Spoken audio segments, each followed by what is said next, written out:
नमस्ते। आज के इस खास विश्लेषण में हम एक बहुत ही दिलचस्प विषय पर बात करने वाले हैं, आस्था और तर्क की टकराहट। क्या कभी ऐसा होता है कि हमारा लॉजिक, हमारे तर्क एक बहुत बड़े विश्वास के सामने घुटने टेक दें? आज हम एक ऐसी ही शानदार मॉडर्न कहानी पर चर्चा करेंगे जो प्रार्थना के असली मतलब को समझने में हमारी मदद करेगी। तो चलिए बिना किसी देरी के सीधे शुरू करते हैं। क्या सच में हर प्रार्थना स्वीकार होती है? जरा सोचिए। ये एक ऐसा दार्शनिक सवाल है जो कभी ना कभी हम सबके मन में जरूर आता है ना? क्या वाकई ब्रह्मांड हमारी बातें सुनता है? आज का हमारा पूरा विश्लेषण इसी एक बड़े सवाल के इर्द गिर्द घूमने वाला है। इसका जवाब तलाशने के लिए चलिए इस कहानी के बिल्कुल शुरुआत में चलते हैं। भाग 1, प्रार्थना का सिद्धांत। तो प्रार्थना का मूल सिद्धांत आखिर है क्या? इसे समझने के लिए हमारी मुलाकात होती है मधुसूदन से। मधुसूदन एक छात्र थे जो पढ़ाई के लिए अयोध्या आए हुए थे।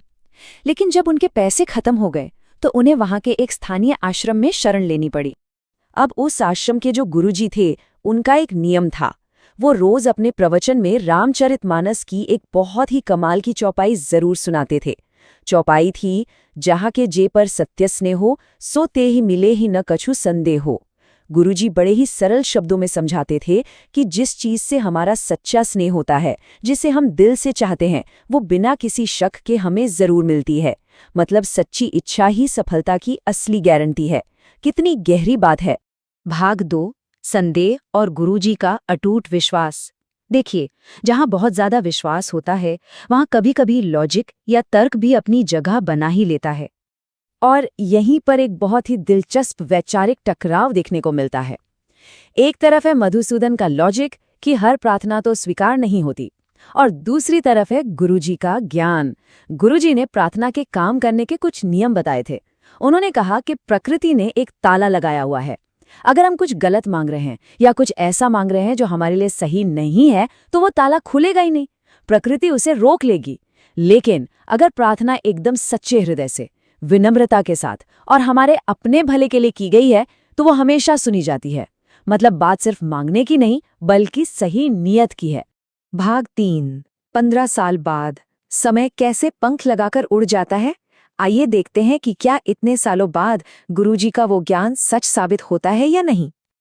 अगर हम मधुसूदन के 15 सालों की इस यात्रा को देखें तो शुरुआत होती है अयोध्या के उसी आश्रम से जहां वो गुरुजी से ज्ञान लेते थे। फिर पढ़ाई खत्म हुई, एक बढ़िया सरकारी नौकरी मिल गई और वो लखनऊ शिफ्ट हो गए। जिंदगी की भागदौड़ में 15 साल यूं ही बीत गए। लेकिन फिर एक दिन अचानक उन्हें गुरुजी की याद आई। इतने लंबे समय बाद मन में आया कि चलो अपने पुराने मार्गदर्शक का हालचाल लिया जाए। उन्होंने आश्रम का नंबर खोजा और फोन मिला दिया। फोन आश्रम के ही एक दूसरे शिष्य ने उठाया, लेकिन उसने जो खबर दी वो थोड़ी परेशान करने वाली थी। पता चला कि गुरुजी की तबीयत अब ठीक नहीं रहती, उन्हें कम सुनाई देने लगा है। लेकिन सबसे चौंकाने वाली बात ये थी कि गुरुजी किसी भी तरह का इलाज करवाने या कान की मशीन लेने से बिल्कुल मना कर रहे थे। शिष्य भी इस बात से काफी परेशान था। अब सोचने वाली बात यह है कि आखिर गुरुजी ऐसा कर क्यों रहे थे। दरअसल इसके पीछे गुरुजी की कोई जिद नहीं थी, बल्कि उनका निस्वार्थ भाव और अटूट विश्वास था। शिष्य ने बताया कि इसके 3 कारण हैं। पहला, अच्छी मशीनें सिर्फ लखनऊ में ही मिलती हैं। दूसरा, गुरुजी का मानना था कि आश्रम का पैसा बाहर से आने वाले विद्यार्थियों के रहने खाने के लिए है, इसे अपने निजी आराम के लिए खर्च करना बिल्कुल गलत है। और तीसरा, जो कि उनका सबसे बड़ा विश्वास था, उनका कहना था कि अगर परमात्मा को लगेगा कि उन्हें सुनने की जरूरत है, तो वो खुद ब खुद लखनऊ से वो मशीन भिजवा देंगे। सोचिए, आस्था का ये कैसा असाधारण स्तर था। भाग 4, कान की मशीन का चमत्कार। अब जब मधुसूदन को ये सब पता चलता है कि गुरुजी किसी दैवीय चमत्कार का इंतजार कर रहे हैं जो सीधे लखनऊ से आएगा, तो वो फैसला करते हैं कि उन्हें ही कुछ करना होगा।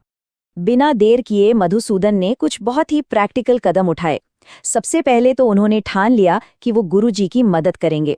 फिर उसी शाम अपनी ही कॉलोनी में रहने वाले एक पड़ोसी डॉक्टर साहब से मिले, उनसे सलाह ली और एक बहुत अच्छी हियरिंग एड यानी कान की मशीन खरीद ली। और फिर अगली ही सुबह बस पकड़कर सीधे अयोध्या के लिए निकल पड़े। अगर देखा जाए तो ये सब कुछ बहुत ही सामान्य, लॉजिकल और एक शिष्य के फर्ज जैसा लग रहा था। जब मधुसूदन आश्रम पहुंचे और सीधे गुरुजी के कमरे में गए, तो अपने बूढ़े और कमजोर गुरुजी को देखकर वो बहुत भावुक हो गए। आंखों में आंसू आ गए।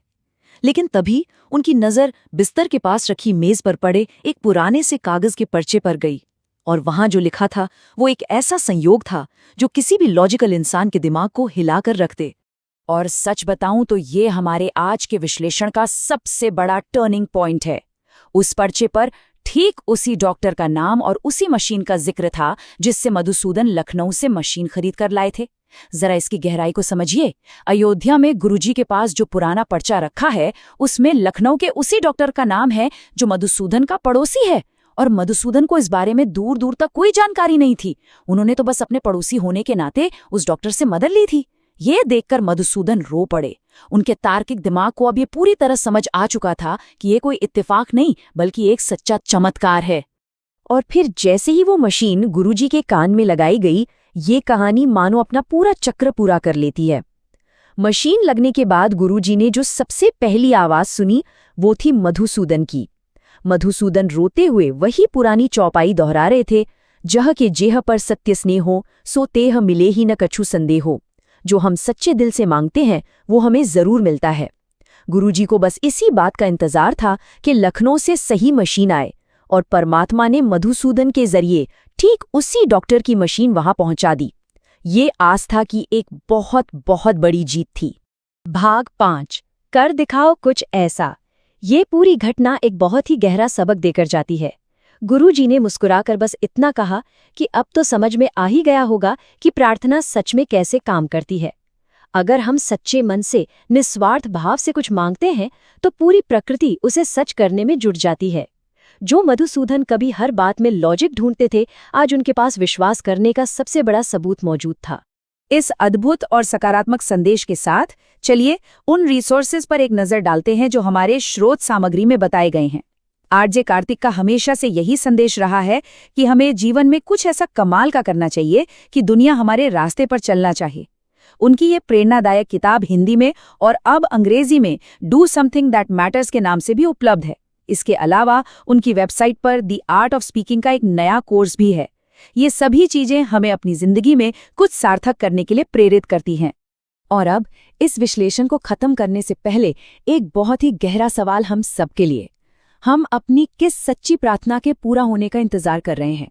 क्या हमारे भीतर भी गुरुजी जैसा वो अटूट और निस्वार्थ विश्वास है? इस सवाल को अपने साथ रखिए और इस पर गहराई से सोचिएगा। कौन जानता है, शायद हमारी भी किसी सच्ची प्रार्थना का जवाब हमारे आसपास ही कहीं मौजूद हो। इस चर्चा में शामिल होने के लिए बहुत बहुत धन्यवाद। सीखते रहिए और अपना विश्वास हमेशा बनाए रखिए।